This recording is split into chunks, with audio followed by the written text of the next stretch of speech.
कोणार्क का सूर्य मंदिर ओडिशा की समृद्ध सांस्कृतिक धरोहर का प्रतीक है। आप इस वीडियो में इसकी पूरी कहानी का अनुभव कर सकते हैं।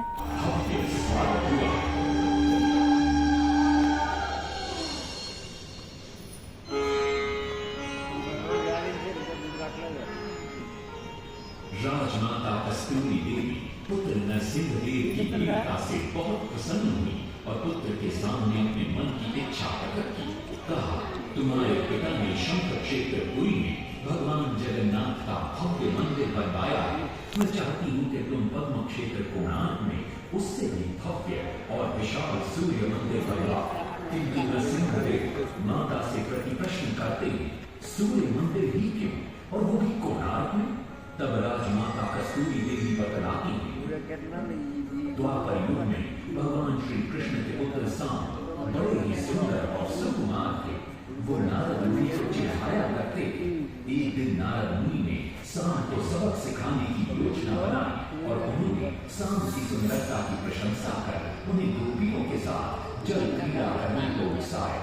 वहीं दूसरी तरफ भगवान श्री कृष्ण को जाकर कह दिया कि सांब अपनी मां समान गोपियों के साथ जल क्रीड़ा कर रहा है। श्री कृष्ण इस बात से बहुत क्रोधित हो जाते हैं और वे सांब को श्राप दे देते हैं, जिस सुंदरता का तुम्हें अभिमान है वो तत्क्षण नष्ट हो जा। सांब को कोढ़ हो जाता जब सांब राजमहल लौटते हैं और मां जामदेवी को ये पता चलता है कि पिता श्री कृष्ण के श्राप की वजह से सांब की ये अवस्था हुई, तो सारी रानियां क्रोधित हो जाती है। नारद जी को बुलाया जाता है। वे रोग मुक्ति का उपाय बतलाते हैं। वे कहते हैं, सूर्य की पहली किरण उग्र देश के एक कोण पर पड़ती है जिसका नाम कोणार्क है। सांब को वहीं जाकर सूर्य की आराधना करनी होगी।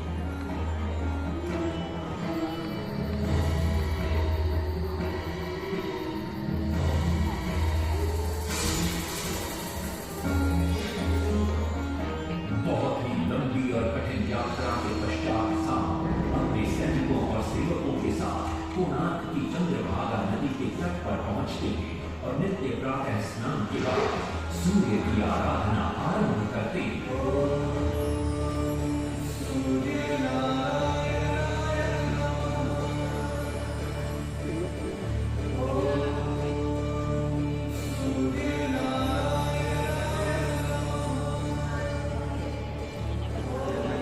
अन्न जल त्याग कर 12 साल की कठिन तपस्या के बाद सूर्य देव प्रसन्न होकर प्रकट होते हैं और सांब रोग मुक्त होने का वरदान देते हैं।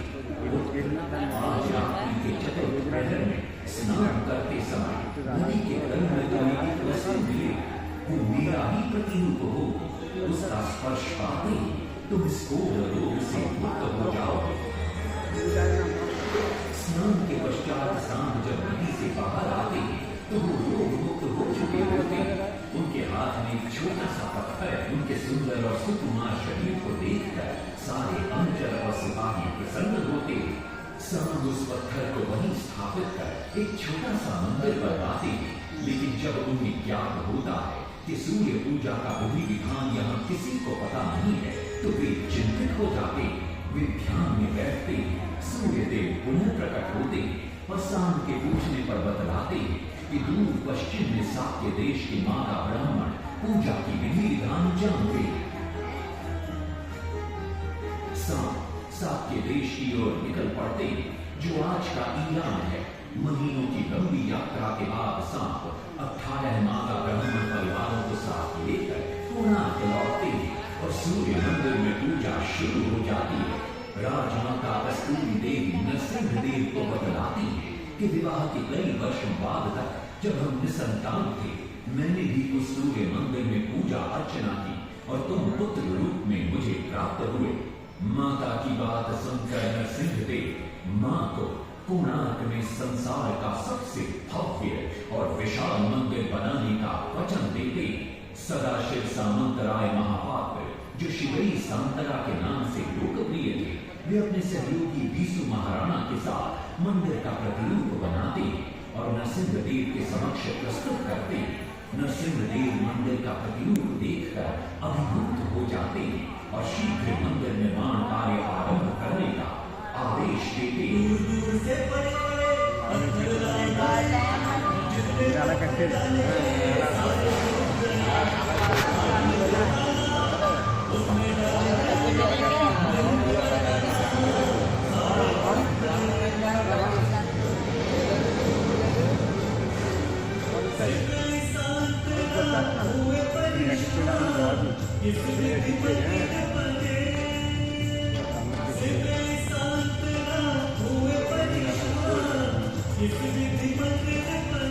एक दिन वे चिंतामग्न कोणार्क लौट रहे थे, तभी उन्हें प्यास महसूस हुई।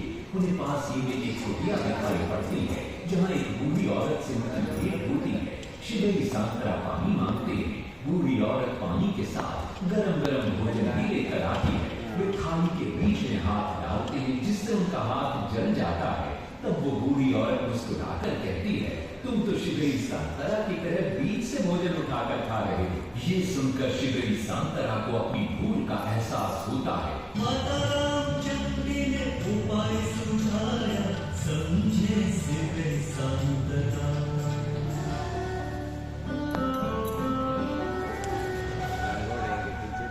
तत्पश्चात वो किनारे से पत्थर गरमाना शुरू करते हैं और मंदिर निर्माण का कार्य तेजी से आगे बढ़ने लगता है।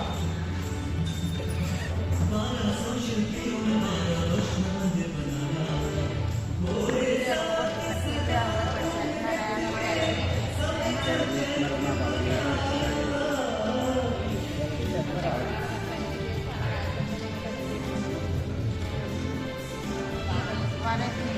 दूसरी तरफ कलिंग के उत्तर के राज्य के भागों के बार-बार राज्य पर आक्रमण हो रहे थे। इन आक्रमणों से क्रोधित होकर नरसिंहदेव अपनी विशाल सेना को लेकर युद्ध के लिए निकल पड़े।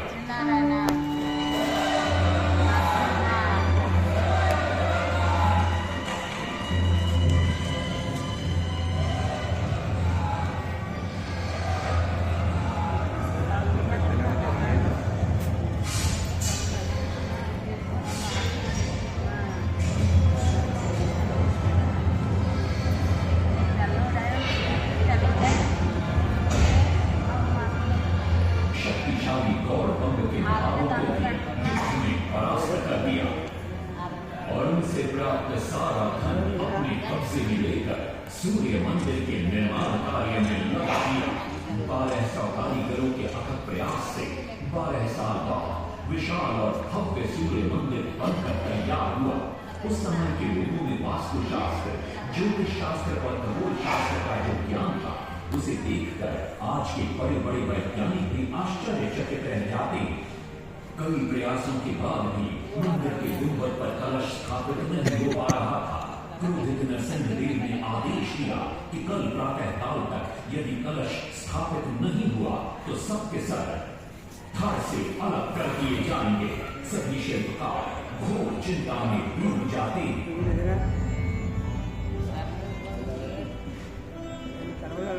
दूसरी तरफ मुख्य शिल्पकार बीसू महाराणा का 12 साल का बेटा धर्मपद सूर्य मंदिर के प्रतिरूप पर कलश बिठाकर प्रसन्न होता है और मां के सामने अपने पिता से मिलने की इच्छा व्यक्त करता है। मां अपनी बागीचे के बेर पोटली में बांध कर देती है और कहती है, अपने कुत्ते बलिया को साथ लेकर कोणार्क जाओ। बलिया अपने मालिक को पहचान देता है और बीसू महाराणा से निपट जाता है। धर्मपद अपने पिता को प्रणाम करता है और अपना परिचय देता है।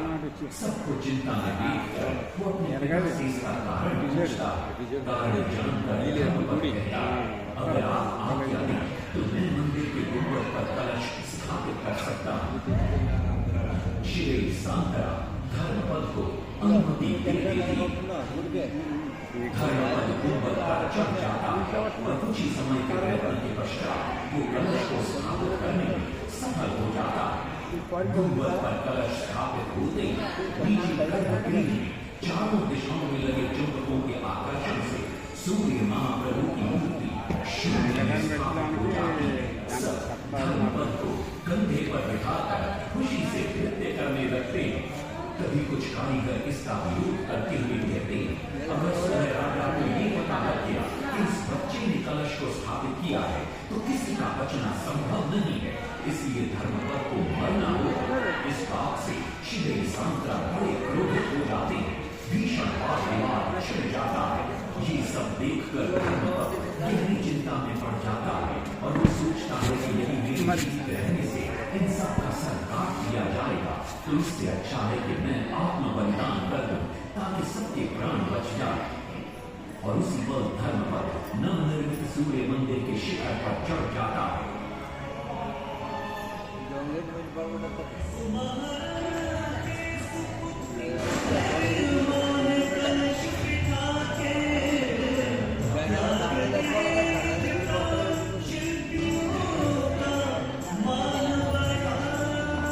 పెట్టినట్టు స్థాపనగారు ఉందా పెట్టినట్టు చచ్చిపోవాలి